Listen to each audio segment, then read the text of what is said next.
acá con nosotros, que como uno dice, estaba Bergoglio, ¿no? O sea, lo teníamos a Bergoglio entre nosotros, y yo no lo conozco, aviso, aclaro. Pero qué increíble, ¿no? Y son esos argentinos que uno querría decir, a vos te quiero saludar o te quiero abrazar. Y yo puntualmente hoy, está Víctor Trucco, que es esta persona en la sala, que no sé dónde está porque no lo veo, pero ¿saben qué? Le voy a pedir que se paren y si todos le damos un fuertísimo aplauso.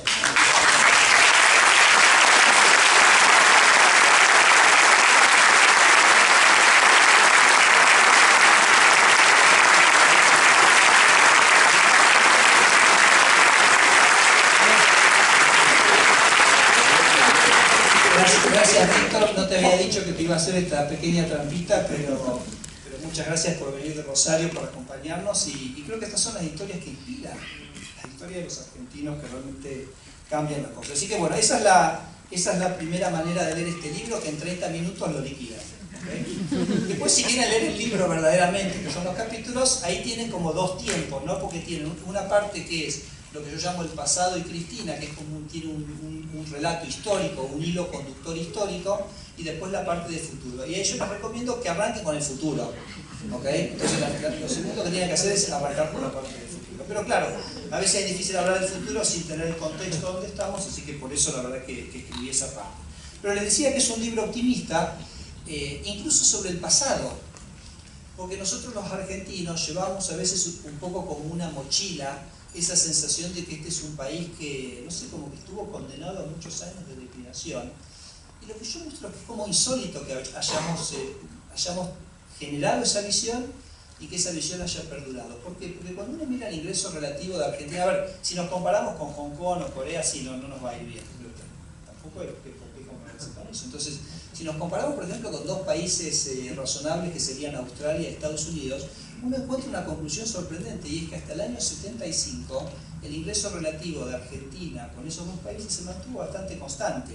Tenía sus subas y bajas, pero nada dramático ni nada para pensar que Argentina tenía un desarrollo que era sustancialmente diferente al de esos países. Y lo otro que es sorprendente es que cuando uno mira el desarrollo económico de Argentina del 90 para acá, hoy lo decía en un programa de radio que Argentina había crecido mucho más con Brasil, y me decían, ¿en serio? Pero muchísimo más que Brasil. Del 90 acá creció la República Argentina. El crecimiento de la Argentina del 90 acá ha sido también muy exitoso. Y yo a veces esto lo ilustro con una comparación con España, que la hago en el libro. Comparo los 22 años de Argentina, del 90 al 2012, el crecimiento económico que tuvo nuestro país, con el crecimiento económico que tuvo España del año 85 al 2007.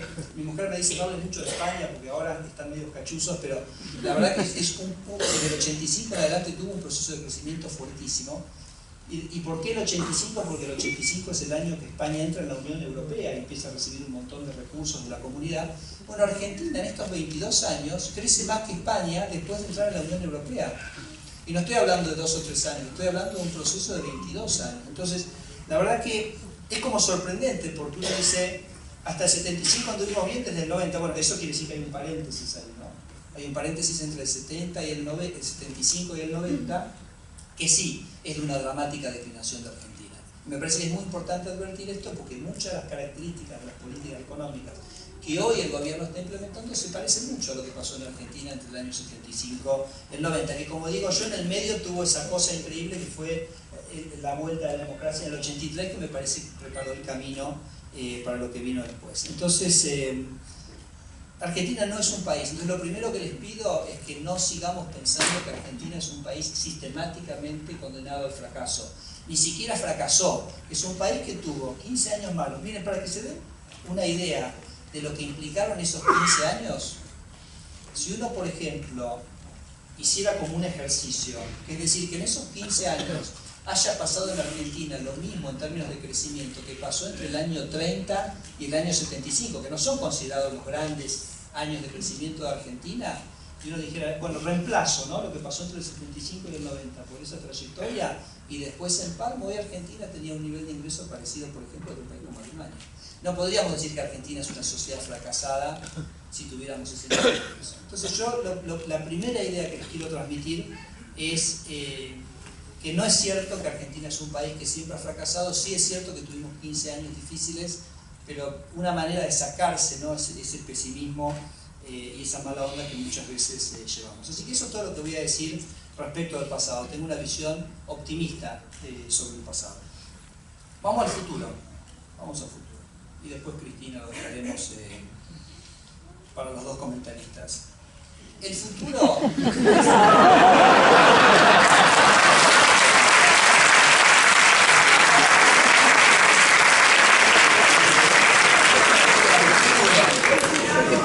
Si tenemos otro que se quiere ir, yo me quedo.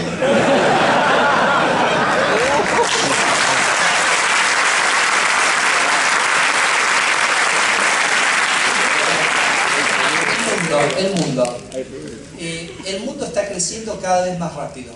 A veces nosotros estamos como mirándonos a nosotros mismos y no nos damos cuenta que el mundo está en un proceso de crecimiento que cada vez se acelera más. ¿Por qué se acelera? Porque a medida que los mercados crecen hay más incentivos para la tecnología, hay más recursos. Y yo se los voy a contar con una sola analogía para que vean un poco el potencial. Yo creo que dentro de 50 años no lo vamos a poder reconocer al mundo que tenemos por el cambio tecnológico que vamos a ver en estos próximos 15 años.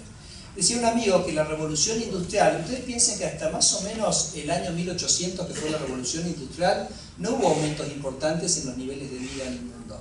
Y de repente se produce un fenómeno que casi nos saca de una situación que era parecida a la que habíamos tenido en la Edad Media, a los iPads, que está ahí mi hijo jugando con el iPad ahí abajo, en 200 años, ¿no? De una manera muy vertiginosa.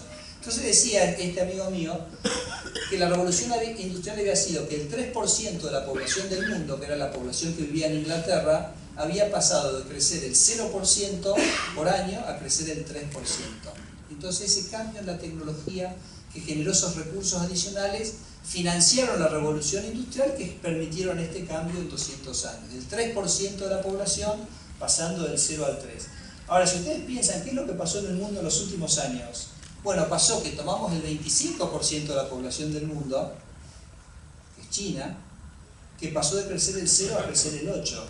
Entonces yo les pregunto, si el 3% de la población del mundo, que pasa a crecer del 0 al 3, generó la revolución industrial, generó los recursos que financió la inversión de capital, la inversión en tecnología, y generó este cambio, ¿qué puede generar el aumento en la riqueza que vemos en el mundo todos los días?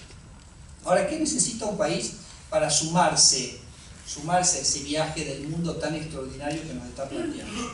Bueno, yo creo que se necesita una sociedad que sea receptiva a la innovación, que acepte la competencia, que acepte la disrupción, que cuando alguien aprende a hacer una cosa diferente, como lo que trajo Víctor Trucco, sea una sociedad que lo pueda asimilar, lo pueda absorber, lo pueda tomar. Y una sociedad que dé igualdad de oportunidades, porque necesitamos que cada persona pueda tener la posibilidad de hacerlo. Cuento en el libro una historia que para mí es una de las más lindas, que es la del sur de Estados Unidos. Ustedes en el año 1960 tomaban un auto desde Nueva York y se iban al sur de Estados Unidos y se caían al tercer mundo. El nivel de ingreso de esos estados era la mitad. El estado de Mississippi tenía un nivel de ingreso per cápita que era la mitad del estado de Nueva York. ¿Y qué había pasado? Había pasado que los afroamericanos habían sido emancipados 100 años antes, pero en realidad no habían sido emancipados en la práctica. Y ustedes iban en el año 66 o en el año 60 a Estados Unidos y un afroamericano no podía ir al mismo restaurante, no se podía subir al mismo colectivo, no podía ir al mismo baño, pero ¿saben? Tampoco podía competir laboralmente con un blanco. No los dejaban competir. Y hubo dos personas, dos figuras increíbles que fueron Martin Luther King y John F. Kennedy, que realmente emanciparon a la comunidad afroamericana, dieron igualdad de oportunidades y hoy los estados del sur de Estados Unidos tienen el mismo nivel de ingreso que los estados del norte. O sea, generaron algo que éticamente era lo que había que hacer y económicamente, al dar igualdad de oportunidades y permitir que toda esa energía de la sociedad pudiera desarrollarse, generaron un proceso de crecimiento realmente extraordinario. Y para hacer esto lo que necesita es un Estado, y eso es lo que desarrollo en la segunda mitad del libro, un Estado que esté al servicio genuinamente de lo público, porque hay un problema fundamental que tiene el Estado, y yo digo es el dilema fundamental del Estado, que es que uno trabaja para el bien público rodeado de un montón de intereses sectoriales y particulares, ¿no? Intereses de las propias organizaciones estatales, puntualmente de la política, puntualmente de los proveedores, de los gremios. O sea, hay un montón de intereses que rodean al funcionario político que tratan de desviarlo para que opere de las corporaciones, que operen en beneficios de esos intereses y se desvíe de ese interés general. Y es arduo esta tarea, porque muchas veces el interés social está diluido, mientras que el interés corporativo, el interés propio del Estado está bastante concentrado y bastante visible. Ustedes lo vieron, por ejemplo, con el. Entonces, esto es una cosa con lo cual hay una pequeña trampa, porque cuando uno piensa, por ejemplo, en cómo el kirchnerismo está construyendo su poder político a partir de una cooptación de los recursos económicos, cuando el Estado pasa a ser parte de esa estructura económica, pasa a tratar de proteger las rentas de esa estructura económica, y al proteger las rentas de la estructura económica no permite la innovación. Entonces creo que hay. Entonces hago mucho desarrollo en el libro sobre ejemplos, sobre cómo muchas veces el Estado queda atrapado, porque después el planteo en el último capítulo del libro es cómo se quiebra esto, cómo se generan políticas que efectivamente estén al servicio de la comunidad. Entonces cuento anécdotas del Banco Ciudad, cuento anécdotas de Aerolíneas, de YPF, de la política social, de la política de competencia. Voy a hacer un solo ejemplo acá para no aburrirlas, porque me parece que me estoy ya extendiendo mucho con el tiempo, que es el de Aerolíneas, ¿no? Que para mí es como el colmo del absurdo de la política pública, porque es algo que pagamos todos los argentinos y lo usan los más ricos, sin un beneficio claro. Entonces a mí me gusta comparar con lo que hizo Lula, y está contado, ¿no? Cuando empiezo a hablar el caso de Aerolíneas, cuento primero lo que hizo Lula y qué es lo que hizo Mujica, porque a Lula, en el año 2005, quiebra Varig, que era la aerolínea más importante de Brasil, 11.000 empleados, y le van a Lula y le dicen: Lula, tenemos que salvar aerolíneas a Varig, tenemos que salvar a Varig. Y Lula dice: yo de ninguna manera voy a usar plata de los trabajadores para financiar una aerolínea. O sea, si vos me decís un plan de desempleo, el FOME cero, que es un plan social, voy a tomar plata para hacer eso, pero para salvar una aerolínea no lo voy a hacer. Entonces eso es un sector público y un dirigente político que está pensando en lo social, por ejemplo. ¿Y saben por qué había quebrado Varig? Porque había hecho otra cosa que había hecho Lula, y era que en Brasil la aerolínea iba con lo que se llama una banda tarifaria, un precio máximo y un precio mínimo. Y ustedes preguntarán: ¿por qué un precio mínimo? Si alguien quiere cobrar menos, ¿cuál es el problema? Bueno, pero las compañías de colectivos le pedían a la regulación que no permita un precio más bajo, porque tenían que defender su negocio. De nuevo, ¿no? Un negocio privado imponiendo una restricción de la política pública. Entonces Lula dijo: yo no voy a condenar a la gente a andar en colectivo si una aerolínea está dispuesta a ofrecer. No sé si lo podrá hacer, pero definitivamente no lo voy a impedir. Entonces Lula saca lo que en la banda tarifaria se llama la banda más baja, y se produce un desplome del precio de los pasajes aéreos en Brasil a la mitad, y se cuadruplica el tráfico aéreo en Brasil. Entonces nosotros podemos tener un Estado que protege una aerolínea que le cuesta a todos los argentinos hoy 5.000 millones de pesos, o podemos tener una política que realmente hace que el tráfico aéreo comercial esté disponible, más barato para toda la gente y sin costarle un bolsillo al contribuyente. Entonces me parece que de eso se trata. Y eso lo doy solo como un ejemplo, pero tengo muchísimos en el libro. Ahora, ¿qué quiere decir esto? Ya voy terminando. ¿Qué quiere decir esto de qué tipo de país produce un Estado al servicio verdaderamente de la gente? Y la respuesta es: no sé y no importa. Porque uno tiene muchísimos modelos. Está Suecia, que es muy diferente a Estados Unidos, que es diferente a Corea, que es diferente a Chile, que es diferente a Perú. Hay muchísimas sociedades exitosas, ¿no? Y cada una encuentra su tono. Si quiere más Estado, quiere menos Estado; si quiere redistribución, no quiere menos redistribución. Entonces, no es tan relevante hacia dónde va un país, sino cómo va. Y cómo se hace que el Estado esté al servicio de la comunidad se hace con valores. Entonces, voy terminando. La última de las pequeñas historias que tengo es una entrevista que tuve con un ex primer ministro de Australia hace unos años. Australia tuvo una transformación fundamental de su economía en los años 80 que generó un proceso de crecimiento, y yo fui a preguntarle simplemente cómo lo hicieron. ¿Cómo transformaron la economía australiana? ¿Cómo le hicieron que fuera creíble? ¿Cómo hicieron que la gente comprara el mensaje? Y él me dijo con una sola cosa. Esto fue lo que me contestó, y está contada la charla a la noche, un día en Sydney. Dice: porque éramos gente honesta. Me dice eso, y eso es importante, primero porque si somos gente honesta estamos trabajando para el bien común. Y la gente sabe que estás trabajando por el bien común, entonces la gente te tiene confianza. Y si la gente te tiene confianza, no estás revisando permanentemente qué es lo que hiciste. Entonces vas para un lado, después si no, ¿por qué lo hicieron? Vamos para el otro lado. Y los recursos públicos que le cuestan al contribuyente efectivamente se transforman en bienes públicos. Recursos públicos se transforman en bienes públicos sin que se pierda nada en el camino. Entonces eso te da muchísima efectividad. Entonces eso fue lo que él me contestó. Yo personalmente quiero decir que llevo 5 años gestionando el Banco Ciudad. Yo en el Banco Ciudad tuve ese espacio. Mauricio Macri, Horacio, Rodríguez Larreta, me dieron, María Eugenia Vidal, que no sé si está o no, me dieron ese espacio para trabajar con esos valores y que permitieron la transformación del Banco Ciudad, que también la cuento en uno de los capítulos. Termino con una historia más y una metáfora. Así como les decía que no seamos pesimistas sobre el pasado, les digo que no seamos pesimistas sobre el futuro. Y muchas veces los argentinos tienen esta idea de que, uy, el tren, tenemos que llegar hasta el 2015, no levantamos más, ¿cómo hacemos para recuperar lo que pasa de acá al 2015? Bueno, yo también en la parte final de esta presentación quiero decirles que tampoco tengan esa sensación, que cuando lleguemos al 2015 y la sociedad esté madura para un cambio, el cambio va a ser muy rápido. Y si les voy a contar con una historia y después con una metáfora. Y la historia, para mí es una de las más lindas que cuento en el libro, disculpadme Willy, un minuto más, la cuento en el arranque del capítulo 12, es la historia del país que más creció en el mundo en toda la historia de la humanidad.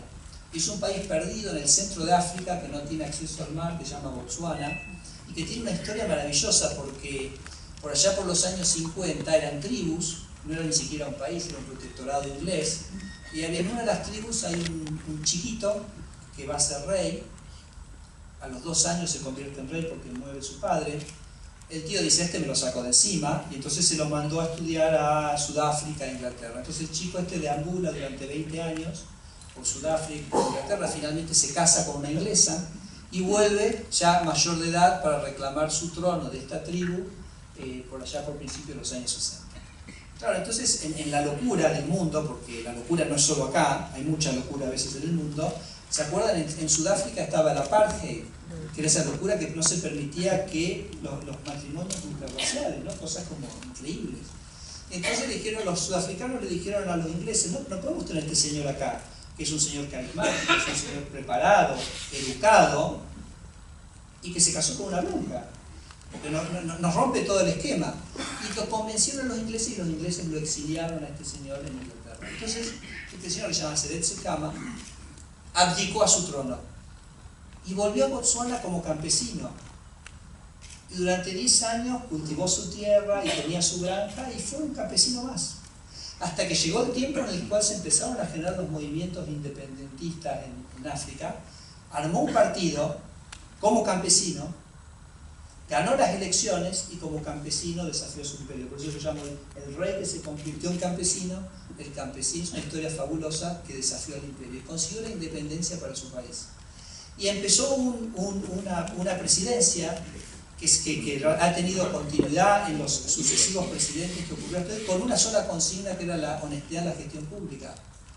Y ese país, plantado en un desierto en Sudáfrica, creció al 9% durante 50 años, y hoy siendo un país en el año 66, donde la gente estaba destituida y no tenía ingreso, hoy es un país que es más rico que Argentina. Entonces fíjense si hasta en las condiciones más adversas, con un poquito de normalidad y con un poquito de poner al Estado al servicio de la gente, no se puede dar todo de una manera rapidísima. La metáfora, y con esto termino. No al tren. La metáfora que a mí me gusta usar es que Argentina es un país que está al lado de un río. El río simboliza el mundo. Y es un mundo que corre cada vez más rápido porque hay más países, hay más gente, hay más mercados. Y nos está invitando a que nos sumamos a ese viaje permanentemente. No se va a ir nunca. No se va a ir nunca, va a estar siempre ahí. El día que nosotros queramos empezar el viaje, vamos a poder hacer y vamos a encontrar un mundo que cada vez nos llama para que viajemos de la mejor manera y lo más lejos posible, lo más rápido posible. Muchas gracias.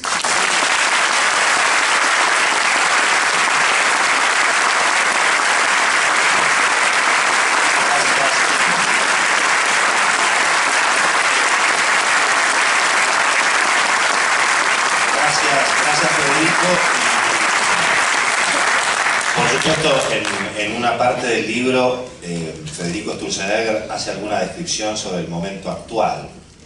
Y en la página 142 habla de el corralito de pesos y el carcelero Moreno, ¿cierto? Y fíjense la descripción que hace del secretario de Comercio. En definitiva, dice el autor, página 145, asistimos a la actuación de uno de los personajes más creativos, pintorescos y sorprendentes que haya dado la política económica argentina. Un personaje que donde pone el ojo pone la bala, metáfora más que apropiada, dice, ya que no hay mercado que sobreviva a su intervención.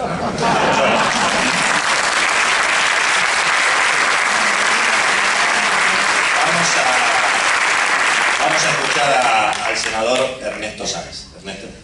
Bueno, muchas gracias. Buenas tardes para todos. La primera reflexión futbolera. Mucho gimnasia, pero Federico tuvo que invitar a dos posteros con Mauricio, ¿no?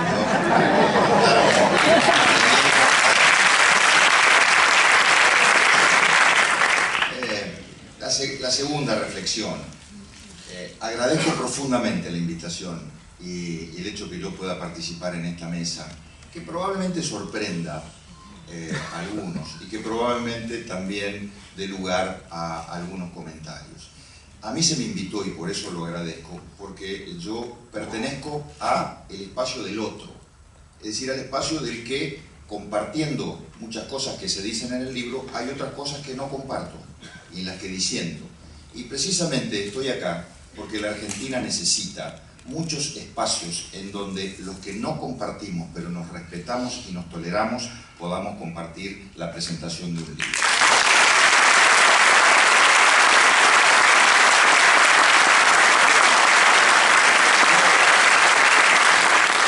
Por supuesto que no voy a caer tan antipático de decir todas las cosas que no comparto, porque en una de esas no, hay una cosa ahí, lo de mezclar del 75 al 90 y pasar el gobierno de Alfonsín metiéndolo en el medio. Federico, tenemos mucho para hablar de esto, pero no voy a traer a colación ahora, ¿no? Pero, a ver, yo quiero decir un par de cosas sobre el autor, porque hemos hablado mucho del libro, se ha hablado mucho del libro. Permítanme que yo hable del autor.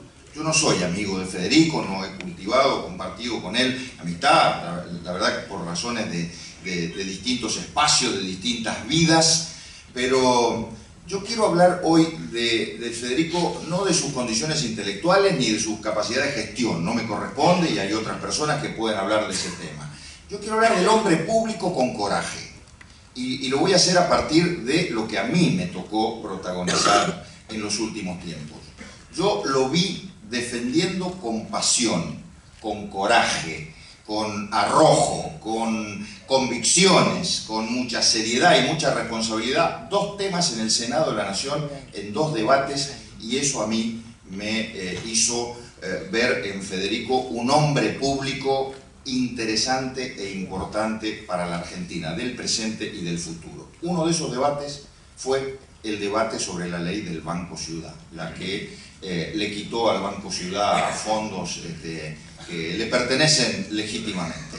Lo vi defender con fiereza, con pasión, al Banco Ciudad, a sus empleados, a su historia, a sus fondos, a sus depósitos, a sus créditos hipotecarios. Y además lo vi hacerlo en un frente de batalla en el cual, a ver, ninguno de nosotros está muy cómodo en la batalla diaria de la Argentina permanente, pero la verdad que los que tenemos responsabilidades no tenemos otra opción que ingresar a ese frente de batalla, y en ese frente de batalla no se admiten ni tibiezas, ni dobleces, ni mezquindades. Y lo vi a Federico en ese frente de batalla defender a capa y espada y con argumentos, y me pareció muy sólido sus argumentos, argumentos que luego fueron por muchos de nosotros defendidos en el debate, en el recinto, no solo en el Senado, sino en la Cámara de Diputados. Y que desde luego, claro, uno cuando ve los resultados de las votaciones dirá, bueno, no sirvió de mucho. No se crean, no se crean. Los argumentos están ahí, son sólidos, a veces se recogerán en otros debates futuros, quizá los puedan recoger los jueces a la hora de tener que fundar sentencias, y si no, finalmente quedan para que la sociedad los interprete. Y a mí siempre me gusta en estos casos traer una frase de Unamuno en medio de la Guerra Civil Española, en donde se plantó frente al franquismo y les dijo alguna vez: venceréis, pero no convenceréis. Bueno, eso pasa muchas veces con las votaciones en el Congreso. Y aquella vez, la del Banco Ciudad, me quedó esa sensación, que también luego la viví hace muy pocos días. Esta vez fue más anecdótica y más tribunera quizá la pelea, cuando lo invitamos a Federico, los senadores, para, junto con otros economistas y otra gente de prestigio, nos ayudara a debatir la ley de blanqueo, esta última ley de blanqueo, cuando había entrado en el Senado. Y me acuerdo que cuando se sentó Federico, estaba a su lado el senador Aníbal Fernández y había un montón de senadores del justicialismo. Cuando empezó a hablar Federico, se fueron levantando de a uno en fondo y lo dejaron a Aníbal solo para que bancara la parada. Y Federico lo puso en aprietos. Y lo puso verdaderamente en aprietos, diciendo también las mismas verdades que muchos de nosotros defendíamos y defendimos en aquel debate. Esas dos ocasiones me hacen que hoy yo esté sentado acá para hablar del autor, porque tan importante como el libro es el autor. Pero vamos al libro, vamos al libro.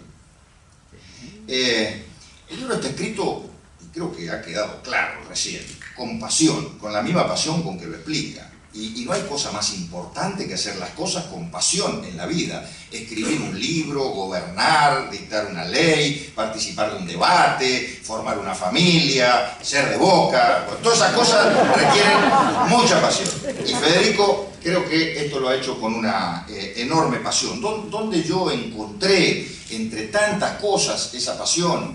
Bueno, yo tenía anotado acá y me lo sacaste, lo de Víctor Trucco. La verdad que eso es una perla dentro del libro. Yo no lo conocía, ahora he tenido la suerte de conocerlo personalmente. La verdad que muchas veces me ha tocado explicar cuáles fueron los factores externos al gobierno de Kirchner desde el 2003 que ayudaron a que ese gobierno arrancara con una plataforma o una base de sustentación muy sólida. Yo siempre decía tres cosas, dos de ellas malas, una muy buena.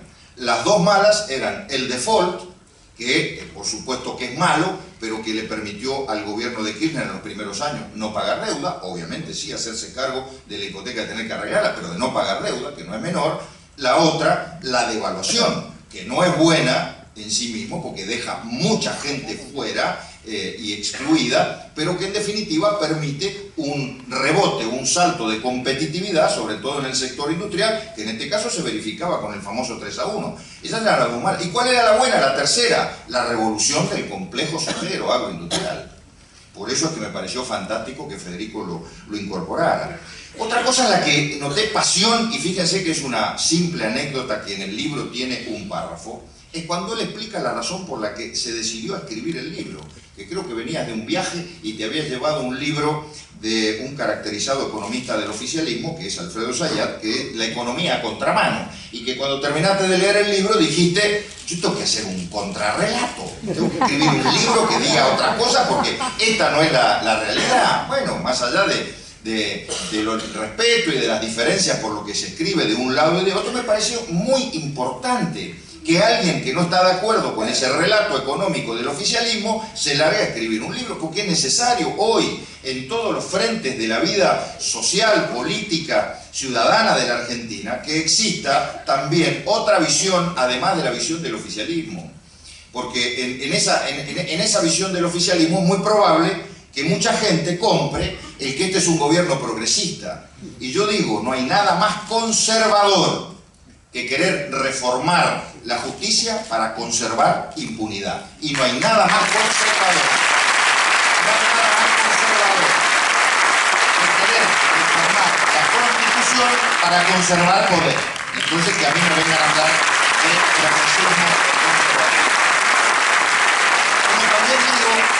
Como también digo que si de lo que se trata es de luchar contra las corpos poderosas, bueno, no hay una corpo más poderosa en este país que el propio gobierno. Y si no, ¿de qué se trata cuando este gobierno le está manejando el 80 o el 90% de los medios de comunicación, directa o indirectamente? Maneja a 19 de 24 gobernadores, cuando maneja con la virome quién gana, quién pierde, quién importa, quién exporta, quién vende, quién no vende, cuando maneja un presupuesto de 600.000 millones de pesos, etcétera, etcétera. Entonces cuando uno ve eso, dice, pero ¿de qué corpo? La del trabajo, y la otra de ese extranjero, un francés, el francés de la papa, francés, un norteamericano. Exactamente, David French, que iba a Malargüe, una zona en el sur de Mendoza, un poco más al sur de mi pueblo, de San Rafael, porque ahí se cultiva papa para semilla, y iba en el camino, pero en realidad lo que él estaba buscando era una zona en Mendoza para cultivar papa. Por supuesto iba a la que le indicaban el manual, pero un tipo tan vinculado con la estructura productiva, con la mente productiva, a mitad de camino en San Carlos, por si alguien conoce Mendoza, la mitad del camino, se paró, le dijo al chofer, parate, se bajó, caminó, se metió en la tierra, empezó a oler la tierra, a tocarla, y le dijo, acá es. Y llorando dijo, acá viene la papa. Y hoy es un emprendimiento extraordinario de papa en San Carlos, que no existía. Todo era en el sur. Así que rescato esas dos. Y por último, la apelación al futuro. Ahí hay mucha pasión. Ahí hay realmente mucha pasión, que creo que es lo que empieza a definir a la dirigencia política. O la dirigencia política en la Argentina sigue viviendo mirando el espejo retrovisor, o deja de lado el espejo retrovisor y empezamos a mirar hacia adelante, porque si no, el presente puede llevarnos a las batallas cotidianas en las que no podemos renunciar, y hay que estar y hay que darlas. Pero el presente no puede ser más que eso. Lo que nos tiene que desvelar a todos es el futuro, y por eso este libro tiene muchas apelaciones con pasión al futuro. Yo solo rescato, para ser muy sintético, un par de ellas. Federico habla de la educación y de la energía. Fíjense, las dos con E. También habla mucho del Estado, pero de esa E no voy a hablar mucho porque ahí vamos a disentir bastante. Pero bueno, no importa, de educación y de energía. En educación comparto plenamente, porque tenemos quizá algunas voces amigas que nos aportan de datos. Comparto que hoy el paradigma de la inversión educativa, que fue durante muchos años lo que acompañó el debate público, está roto, digamos, está superado. No es verdad que los problemas de educación tengan que ver con la inversión, con lo cuantitativo. Esto se superó en el año 2005 con la Ley de Financiamiento Educativo, que pasó de 3,5 puntos a 6 puntos del PBI, y que votamos todos los partidos, oficialistas y opositores. En ese momento el debate, cuando voy a ver las versiones taquigráficas, era todo cuantitativo, todo se resolvía poniéndole más plata al sistema educativo. Bueno, pues les hemos puesto más plata, hoy es el 6 puntos del PBI, y sin embargo los índices de calidad están todos por el suelo. Entonces no es solo plata, gestión, plan, proyecto, y sobre todo una visión de la educación, que es lo que está faltando en este momento. Hay que urgentemente volver a la escuela formadora, porque el paradigma de la escuela contenedora nos está haciendo mucho daño. ¿Saben cuál es el de la escuela contenedora? También me lo explicó un amigo con un ejemplo. La escuela contenedora es aquella que al final del año, el chico que trabajó, que estudió, que hizo las cosas bien, que cumplió, que fue aplicado, además, como premio, pasa de grado. Y el que no hizo nada de esto, también pasa de grado. Entonces hay que volver a la escuela formadora. La escuela formadora que lleva a este país, usa la peruana, premio Nobel. Esto Federico lo tiene muy claro. Y la otra, la de la energía, en la que apunta al tema de vaca muerta. Vaca muerta, dice Federico, y lo escribiste en una nota en un diario sobre el libro, son 7 PBI de la Argentina. Vaca muerta son 7 PBI de la Argentina. No hay posibilidad alguna, no hay margen alguno para que la dirigencia política esté todos los días peleándose por cuestiones accesorias menores, y nosotros tengamos 7 PBI argentinos abajo de nuestro subsuelo, abajo de nuestra tierra. Es un crimen, eso sí que es un verdadero crimen. Entonces me parece que el debate de la educación, el debate de la energía, de buscar inversiones y de un plan de exploración y de explotación que nos lleve al desarrollo, que yo sé que es una palabra que algunos de esta mesa también lo seduce, el tema del desarrollo, a mí me apasiona. Desarrollo en la Argentina es tratar de encontrar que las dos caras de una misma moneda se unan para siempre, que es la de la distribución de la riqueza en un país con muchas desigualdades sociales y donde debe haber un Estado que distribuya con equidad para sacar a muchos ciudadanos vulnerables de la marginalidad, pero también la otra cara es la generación de riqueza. No se puede distribuir lo que no se genera, y cuando un gobierno tiene anteojeras para no derecho de distribuir lo que no hay, Termino, Federico, como dice tu libro, yo tampoco me quiero ir, como no se quiere ir nadie, como te vamos a acompañar y nos vamos a acompañar todos para construir la Argentina.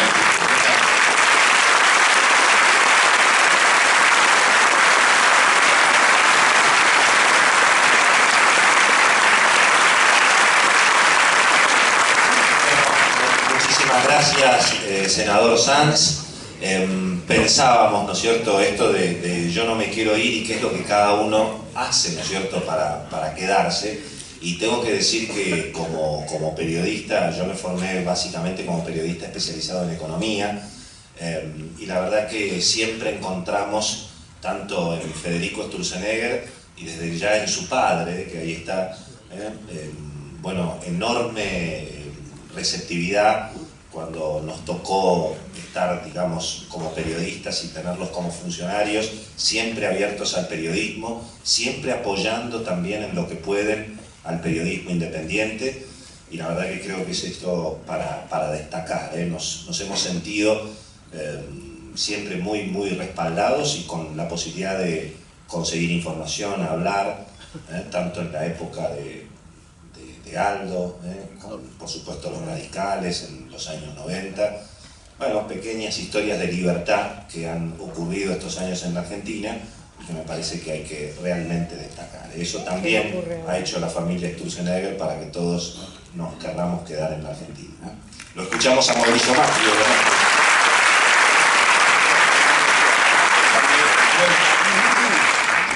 Buenas tardes a todos. Gracias, Federico, por esta invitación. Cuando me convocaste me sentí claramente honrado.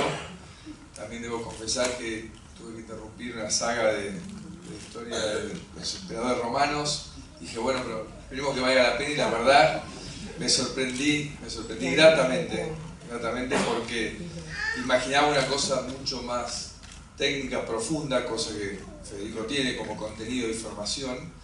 Y encontré una cosa realmente que amena, que combinaba muchísimas cosas. Y mucho más también agradecerte por compartir este espacio con Willy, el cual lo conozco hace muchos años y le tengo mucho afecto, y con Ernesto, que también le tengo enorme afecto y admiración. Es un hombre que cuanto más lo conozco, más me siento cercano, que todavía con Federico tengo que hacer un esfuerzo porque algunas cosas termine de entender, pero vamos más cerca, Ernesto, que vamos llegando. Pero en definitiva, en serio, rescato mucho este tema de lo que dice Ernesto, de que tengamos estos espacios donde con humor, con afectos, todos queremos que a la Argentina le vaya mejor, que nuestros hijos se encuentren en el lugar de desarrollo y de felicidad acá, que lo que gobierne sea el amor y la honestidad y la pasión que tanto habló Ernesto, que demuestra Federico.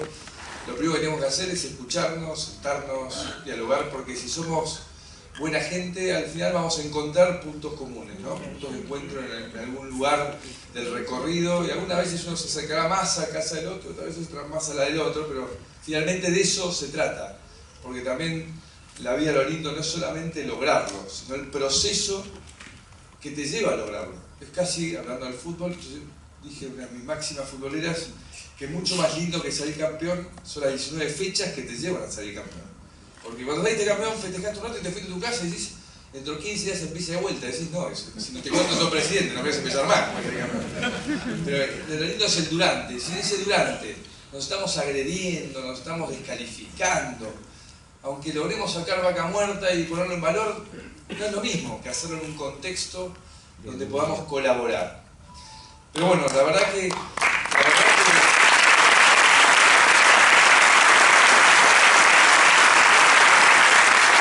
estoy yendo por la rama del amor porque son tan buenos ellos que ya recorrieron el libro, hicieron todas las relaciones inteligentes y no me queda mucho y no me quiero repetir.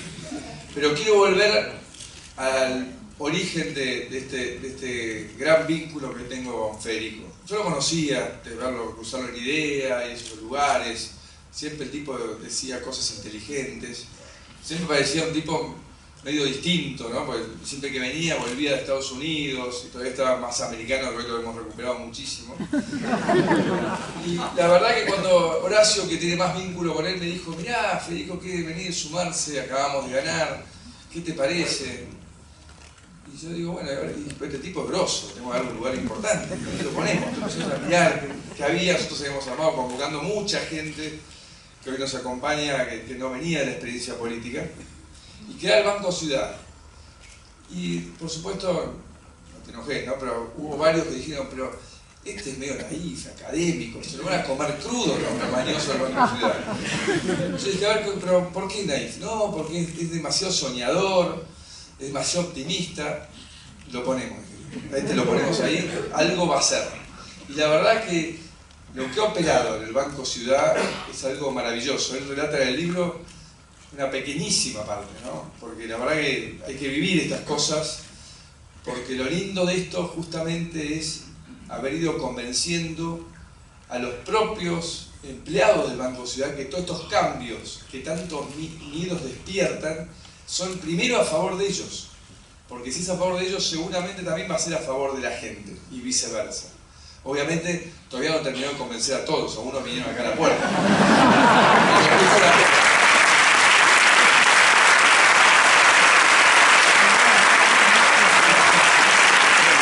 Yo sé que es tan optimista que hasta está convencido que va a convencer a ellos, que quiero ser inconvencido. Pero en definitiva, digo, qué importante es no matar al soñador, ¿no? Porque de eso se trata, poder construir una nueva realidad. Si todo es tan pragmático, tan lineal, tan racional, es como que nunca me hubieses movido hacia ningún otro lugar. Entonces creo que al soñador hay que darle un lugar, no hay que dejarlo morir. Y por eso es tan bueno la parte del futuro optimista que plantea Federico, porque de eso se trata. Que hay a veces días que en esta ciudad de la furia que se ha transformado en nuestra querida ciudad de Buenos Aires, porque es el epicentro de todas estas manifestaciones sistemáticas, en la mayoría de las veces minorías que quieren apropiarse de cachos del conjunto, que para suerte de otras provincias no le sucede. A Ernesto Mendoza, que es donde se oxigena semanalmente cada vez que vuelve, pero la verdad que a pesar de todo eso hay que sostener porque ese futuro está y insisto, hay que sostenerlo de los ejemplos concretos que da Federico, que sobreviven y conviven con la misma realidad. Porque la Argentina sigue siendo como islas increíbles de calidad que se conectan con el primerísimo mundo, rodeados de situaciones donde muchas veces son lindando con la mafia, como mínimo la prepotencia, el abuso, el autoritarismo, que por suerte en esta Argentina que evoluciona y donde yo soy cada vez más optimista por la evolución de los ciudadanos mucho mayor que la de los dirigentes, y lo hemos visto el 8N, el 18 de abril, la gente crece y entiende, y todos entendemos de valores centrales que los abrazamos y que no pueden ser solamente en el relato. O sea, vivir en democracia es justamente vivir en tolerancia, vivir en equilibrios, respetar que hay independencia de poderes para que nadie se sienta que es irreemplazable, insustituible, sino que todos somos gente que cuando nos toca venir a este lado estamos acá porque ustedes nos votaron y nos dieron la oportunidad de hacer algo por el conjunto. Y un día, como marca algo que es la cartografía de todos los argentinos, como dice hoy el Papa Francisco, tenemos que ser paso a otros que vienen después. Ese es un servidor público. Y ese es el gran desafío que tenemos hoy a partir de los hechos concretos que nos siguen manteniendo vivos. Él lo llama el río. Yo digo, estas citas de calidad son las que nos mantienen y nos iluminan en ese camino. Y en este libro, Federico, son muy Indiana Jones ahí en la China, pero en general Federico transmite con enorme calidez y ingenuidad positiva todas sus experiencias. Y lo que va él transmitiendo es el relato optimista del país que él sueña, de la sociedad que él sueña. en la cual obviamente nos va contagiando a partir de en cada momento que lo leemos. Obviamente a mí menos, porque yo lo comparto diariamente con él y ya estoy entusiasmado en eso y compartimos este sueño, pero cualquiera que lo vaya leyendo se va a ir dando cuenta que no hace falta ir a las historias, uno se va llevando, posiblemente por ahí el repaso de estos errores, horrores que hemos vuelto a cometer, sobre todo en la segunda parte acá, son la parte que uno podía prescindir, pero en el resto uno lo va llevando porque es como un gran viaje al futuro, al país que todos soñamos. Y en este punto, que Ernesto marca como disenso, yo tengo una profunda coincidencia con Federico, que es que lo que nos falta terminar de entender que no existe esa definición facilista de que el Estado todo lo puede arreglar. El Estado es lo que nosotros hagamos. Y hoy la Argentina se quedó sin Estado, porque el Estado está al servicio de un espacio político. Y eso ha generado una degradación del funcionamiento, de los recursos humanos. Y aquellos que han organizado algo en su vida, saben que tal vez llevan, no una vida, pero décadas a armar una pequeña empresa familiar. Por eso yo sufro mucho cuando veo que cuando equivocamos políticas empiezo a ver en economías regionales, como pasa en el sur de Mendoza, empresas empezar a cerrar porque no pueden exportar más sus productos. Porque llevó varias generaciones que esas personas coincidiesen en un espacio, coordinasen esfuerzos, pusiesen energía compartida en un proyecto común. Y una vez que se cierra, eso se perdió. Y posiblemente algunas de esas personas recuperen un trabajo en otro lugar, pero ya no va a ser lo mismo. Es como una pérdida casi de un familiar. Y eso sucede por esta capacidad de dialogar, capacidad de sumar, de entender y de no encerrarse en recetas que por ahí, en defensa de Ernesto y su planteo, apenas vuelta a la democracia nos podíamos equivocar. Pero ya pasó mucho tiempo.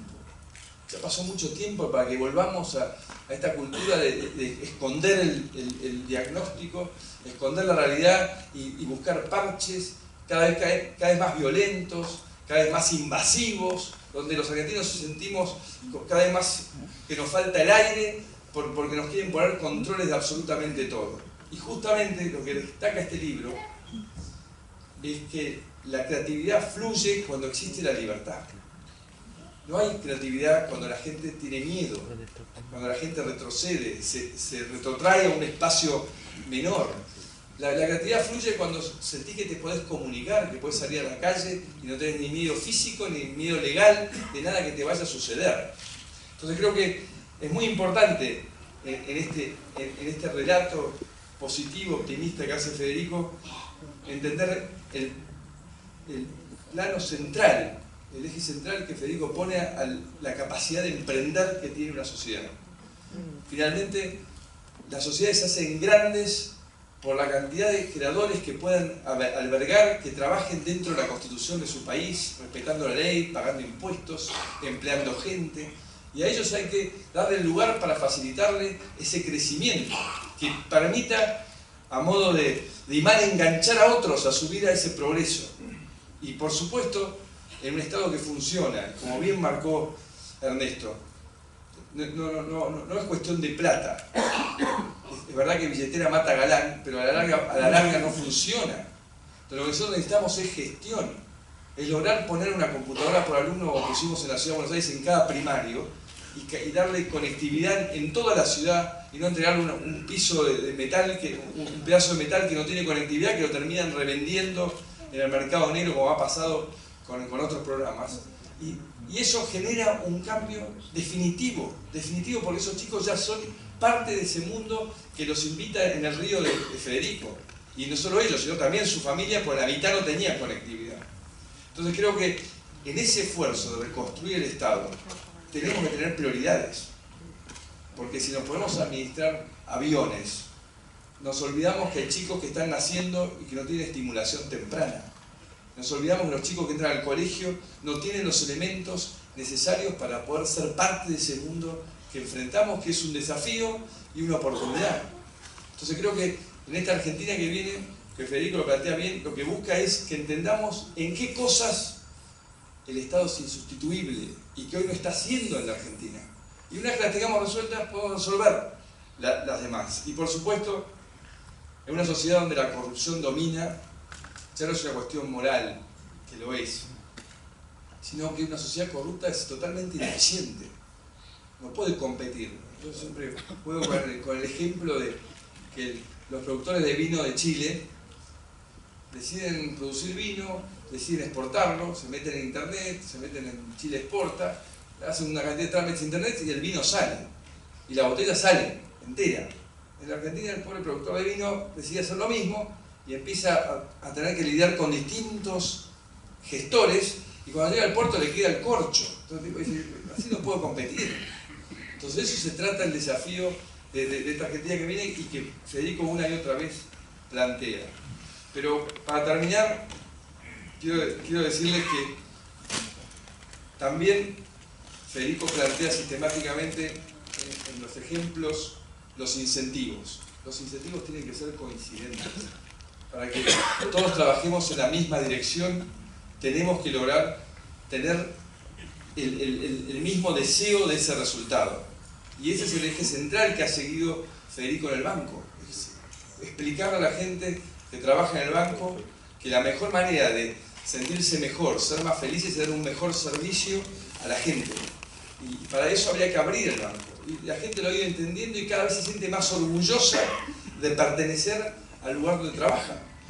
Porque el salario es muy importante, pero también el orgullo de pertenecer, el orgullo de hacer algo que es útil para la sociedad, te hace un cambio interno que es impagable, es absolutamente impagable. Por eso, cuando uno genera empleo inútil en el Estado, de entrada la gente te lo agradece y a la larga te termina detestando, porque si va a un lugar que le pagan por no hacer nada, la frustración interna es tremenda, te carcome todos los días. Así que quiero cerrar diciéndote, Federico, que te agradezco mucho enormemente el aporte que has hecho en un relato optimista, futurista. Creo que lo importante, y espero que siga despertando eso que se está despertando en la Argentina, como decía Ernesto, es que todos entendamos que el futuro no viene dado. No es algo que lo podamos tercerizar, no funciona, ya no funcionó, ya lo hemos probado. Entonces lo que hay que hacer es hacerse cargo de encontrar cuál es el lugar que nos toca a cada uno en ese futuro. Y entre todos, dialogando, respetándonos, teniendo mucha paciencia y muchas ganas de hacer las cosas, seguro que nos vamos a meter en ese río y vamos a volar a pesar que sea un río. Muchas gracias.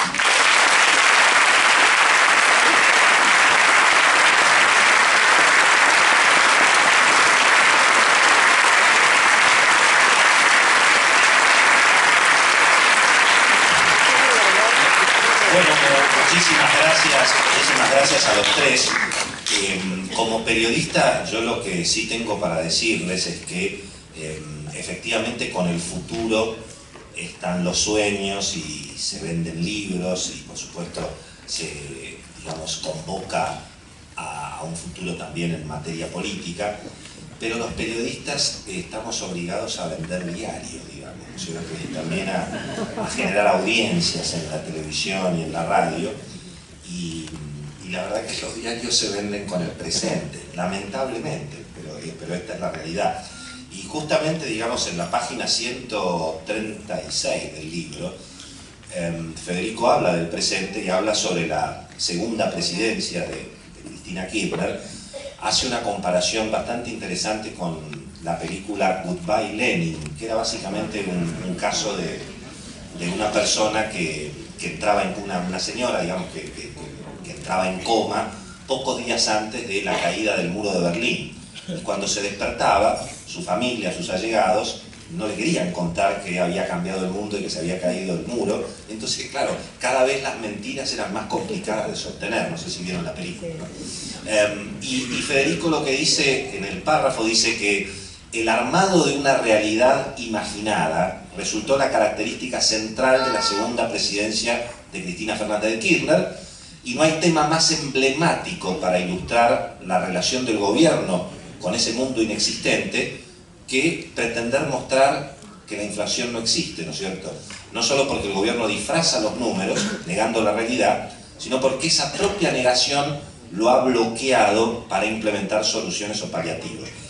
Lo que yo quiero agregar para obviamente escuchar las respuestas tanto de Mauricio y de Ernesto y de Federico, es que en rigor, digamos, esa especie de goodbye Lenin, o esa idea de negar la realidad, en términos políticos, podríamos decir, en términos prácticos, algún resultado le ha dado al gobierno, ¿no es cierto? Es decir, el gobierno viene de un triunfo, por supuesto, contundente en el 2011, 54% de los votos, y bueno, y todos estamos esperando ahora contar los votos, no sabemos si en agosto o en octubre, ¿no es cierto? O en agosto y en octubre.